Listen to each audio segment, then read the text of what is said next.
নমস্কার, কেমন আছেন আপনারা? কণিকার চ্যানেলে আপনাদের সবাইকে স্বাগত জানিয়ে আজকে চললাম রান্না করতে। কয়েকটা ডিম পড়ে আছে, দেখি ডিম দিয়ে কী বানানো যায়। চলুন রান্নাঘরের দিকে। এখানে এই যে একটা বাটিতে জল বসিয়ে দিচ্ছি আর দিয়ে দিচ্ছি একটু নুন। নুন দিয়ে এবার আমি ডিমটা সেদ্ধ করতে দেবো। 3টে ডিম ছিল, 3টে ডিমই দিয়ে দিলাম। তো ডিমটা সেদ্ধ হতে থাক, ততক্ষণ আমি আর যে উপকরণ দরকার সেগুলো তৈরি করে ফেলি। ডিমটা সেদ্ধ হয়ে গেছে, গ্যাস বন্ধ করে ডিমটা তুলে ঠান্ডা জলে ফেলে দেবো আর ছাড়িয়ে নেবো ডিমগুলো। আমি এইভাবে ডিমগুলো ছাড়িয়ে নেব। সেদ্ধ ডিম এইভাবে আমি কেটে নিয়েছি, 4টে করে কেটে নিয়েছি। আর এখানে কেটে নিয়েছি কিছু পেঁয়াজ, এটা ক্যাপসিকাম, সবুজ ক্যাপসিকাম আর রেড বেল পেপার, এটা কেটে নিয়েছি। এখানে আমি নিয়েছি, এখানে কর্নফ্লাওয়ার আছে, এখানটাতে একটু ময়দা আছে, এখানে বেসন, চিলি ফ্লেক্স আর এখানে আছে কালো জিরে। এটা একটু নুন দিয়ে জল দিয়ে আমি এটা ব্যাটার বানিয়ে নেব। আর এখানে আছে আমি আদা কুচিয়ে নিয়েছি জুলিয়ান করে, কিছু কাঁচা লঙ্কা কেটে নিয়েছি আর রসুন কুচিয়ে নিয়েছি। সঙ্গে তো ধনে পাতা অবশ্যই আছে। এখানে লাগবে আমার এই যে চিলি সস, সোয়া সস আর টমেটো সস। এই যে কেটে রাখা ডিমগুলোতে একটু কর্নফ্লাওয়ার দিয়ে কোট করে নিচ্ছি, শুকনো কর্নফ্লাওয়ার দিয়ে একটু ধৈর্য ধরে একটু আস্তে আস্তে করে এগুলো কোট করে নেব। এইভাবে দেখুন আমি কোট করে নিচ্ছি, একদম সুন্দর করে ডিমগুলোকে এপাশ ওপাশ করে এই যে কর্নফ্লাওয়ার দিয়ে মেখে নিচ্ছি। শুকনো ময়দা বা কর্নফ্লাওয়ার যে কোনো একটা দিলেই আপনার হবে। এইভাবে করে নিচ্ছি। এবারে এই যে নুন দিয়ে দিলাম আর ওই যে ময়দা, বেসন আর কর্নফ্লাওয়ার একসঙ্গে রেখেছিলাম। আচ্ছা, এটার আমি পরিমাণ বলবো না, আপনারা যে কটা ডিম নেবেন সে কটা ডিম যাতে এতে ডুবে যায় সেই রকমভাবে আপনারা মাপটা নিয়ে নেবেন, তাতে আপনাদেরও সুবিধে হবে। আর আমি এক মাপ বলবো, আপনাদের সেই মাপটা নাও হতে পারে। তো আপনারা একটু মোটা করে এটাকে সুন্দর করে গুলিয়ে নেবেন যাতে ডিমগুলো এতে ডোবানো যায়। এইভাবে গোলা হচ্ছে, আর কিছু লাগবে না, নুন তো দিয়ে দিয়েছি। এবার একটু মিষ্টি সোডা অল্প এবারে গুলে নেব। এটাতে ডিমগুলো ডোবাবো তো হবে একটু ক্রিস্পি হবে, ভেতরটা হবে নরম। আর আমি যে রান্নাগুলো দেখাই একদম ঘরের আশেপাশে যা থাকবে সেগুলোই দিয়েই হয়ে যাবে। ওই যে বলি সাধারণ জিনিস অসাধারণ হয়ে ওঠার কাহিনী। তো এই যে আমার সুন্দরভাবে কোটটা হয়ে গেছে, কোটটা দেখুন ঠিক এইরকম, যাতে ডিমটা ডুবে যাবে। করে ডিমের টুকরো নেবো আর ঠিক এইভাবে ডিমটাকে সুন্দর করে এই যে কোট করে নিচ্ছি। কোট করে তেল বসিয়েছি, তেলে ভেজে নেবো লালচে করে। রেখে দিচ্ছি। এই যে ডিমটা নিলাম, ডিমটাকে এইভাবে কোট করে নিলাম, নিয়ে তেলে দিয়ে দিলাম। ব্যাস এইভাবে করে নেবো, সব ডিমগুলো লাল লাল করে ভেজে নেব। ডিমটা আমি এইভাবে ভেজে নিয়েছি দেখুন, কিন্তু আমি এতে আর কিন্তু ডিম দেবো না। ডিম দিয়ে অনেকে হয়তো বলতে পারেন যে এই ব্যাটারে ডিম না, ডিম দেওয়ার দরকার নেই। এইভাবেই কিন্তু ভাজবেন, তাতে জিনিসটা খুব সুন্দর খেতে হবে। এইভাবে সমস্ত ডিমগুলো আমি ভেজে নিচ্ছি। এধারে আমার ডিমগুলো ভাজা হোক, এধারে এই যে টমেটো সস নিয়ে নিলাম 1 চামচ। এবারে আমি সোয়া সস নিয়ে নিচ্ছি 1 চামচ, আর নিয়ে নেব চিলি সস। একইভাবে চিলি সসও নিয়ে নিচ্ছি 1 চামচ।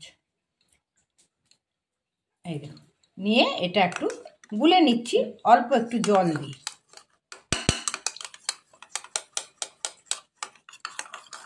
বাস সমস্ত ডিমগুলো আমি এইভাবে ভেজে নিয়েছি।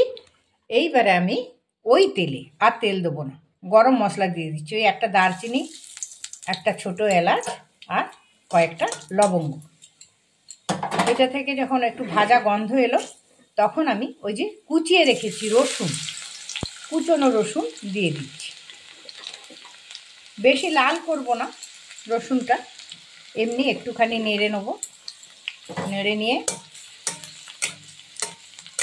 এইবারে আমি কুচনো যে আদাটা আছে, আদাটাও যে কুচিয়ে রেখেছি দেখুন, ওই কুচনো আদাটাও দিয়ে দিলাম, রসুন আর জুলিয়ান করে কেটে রাখা আদাও দিলাম, রসুন কুচি ঠিক এই রকম। এখন আমি কিছু কাঁচা লঙ্কা কেটে রেখেছিলাম দিলাম, আর সেই সঙ্গে দিয়ে দিচ্ছি পেঁয়াজ, ক্যাপসিকাম দেবো, গ্রিন ক্যাপসিকাম আর রেড বেল পেপার দিয়ে দিলাম, দিয়ে এবার একটু নেড়ে নেব। তবে বেশি সময় নাড়বো না, শুধু এইগুলো একটু সতে করে নেব।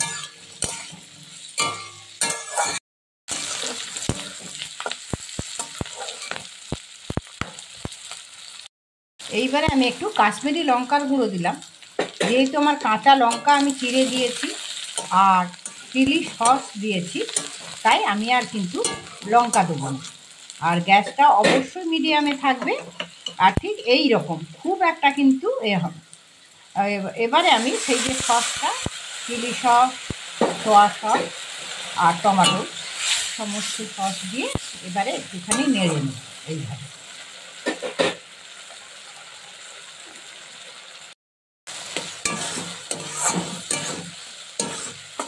এমনি করে সমস্ত সস আর সবজিগুলো যখন একদম মিলন হয়ে গেল সকলে, এবারে আমি জল দিয়ে দেবো। তো বেশি জল অবশ্যই দেবো না, কারণ এই যে ক্যাপসিকাম বা বেল পেপার যাই বলি না কেন, এগুলো একদম যদি নরম হয়ে যায় তখন কিন্তু সবজিটা খেতে ভালো লাগবে না। এইবারে আমি নুন আর স্বাদ মতন একটু মিষ্টি দিয়ে দেবো। এবার আমি নুন দিয়ে দিলাম, নুনটা একটু ফুটে যাক, তারপরে আমি মিষ্টিটা দেবো।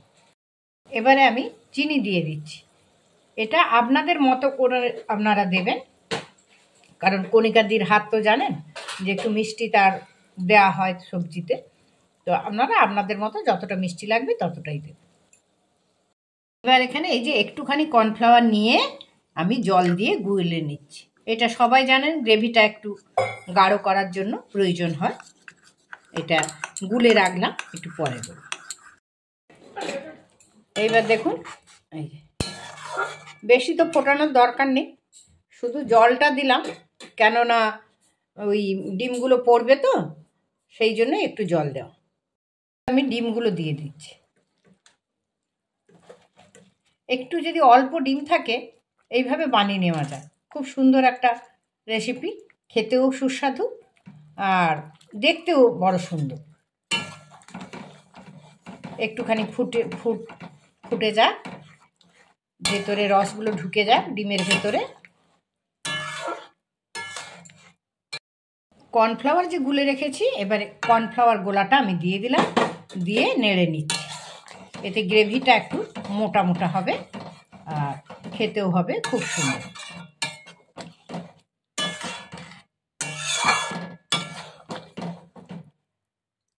আমার রান্না শেষ। এবারে উপর থেকে আমি গরম মশলা ছড়িয়ে দিলাম আর নেড়ে নিয়ে একটু ধনেপাতা ছড়িয়ে দিলাম, বাস।